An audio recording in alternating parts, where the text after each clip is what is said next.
In this presentation, we will learn why a limiting quantity of a reactant affects the amount of product it's possible to obtain in terms of amounts in moles or masses in grams. So we will investigate what is a limiting reactant. In most cases, when we carry out a reaction in experiments, we don't use the exact amounts of reactants as predicted in the balanced equation. One of the reactants will be in excess. Let's take an example. If we add a magnesium ribbon to dilute hydrochloric acid, hydrogen gas will be given off and we will observe bubbles rising from the magnesium. So here we have dilute hydrochloric acid and we will add this magnesium ribbon. Hydrogen gas will be produced. When this reaction stops, so when no more bubbles of gas appear and when the volume of the gas produced over here remains unchanged, this means that the reaction is over. However, we can see that there's still magnesium ribbon. So the magnesium in this case is in excess. So why did the reaction stop if we still have magnesium ribbon? The reaction has stopped because all the acid has been used up.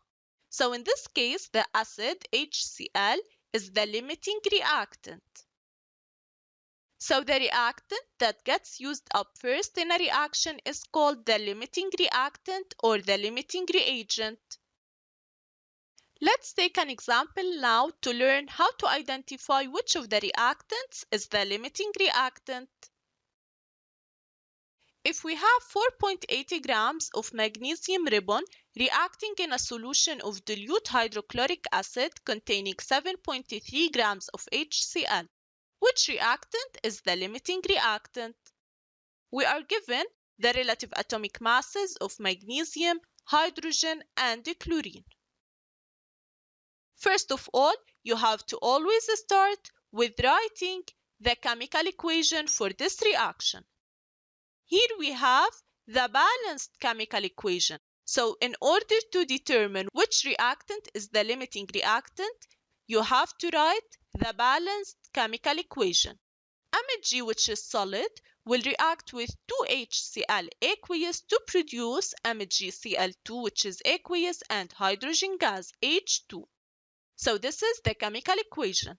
Let's now write the masses of the reactants. So the mass of magnesium is equal to 4.80 grams, whereas that of HCl is 7.3. In questions like these, you have to be working with the number of moles and not the masses. Pay attention to this point. We are also given the relative atomic masses. So the relative atomic mass of magnesium is equal to 24 and that of HCl is 36.5. How did we know that it's 36.5?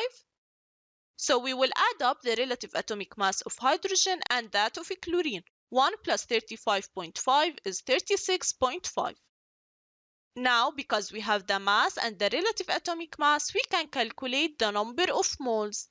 According to this equation, to find the number of moles, we will divide the mass by the relative atomic mass. So what's the number of moles of magnesium and HCl? Excellent. The number of moles of magnesium is 4.8 divided by 24, which is 0.2. And the number of moles of HCl will be 7.3 divided by 36.5, and this is 0.2. If we compare these two numbers of moles, we will find that they are equal.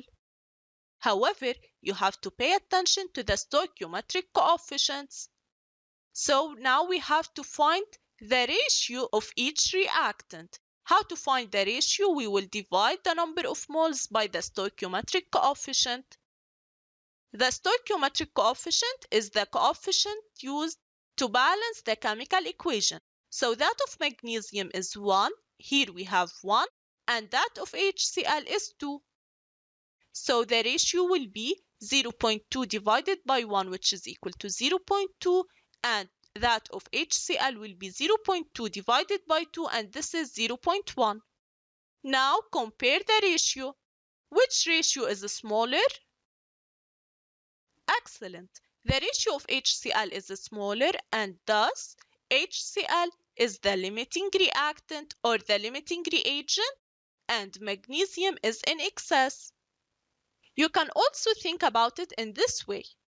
From the balanced equation, we can conclude that 1 mole of magnesium will react with 2 moles of HCl. Therefore, 0.2 moles of magnesium will need double the amount of HCl to react completely, and this is 0.4. However, we only have 0.2, and thus HCl, hydrochloric acid, is the limiting reactant.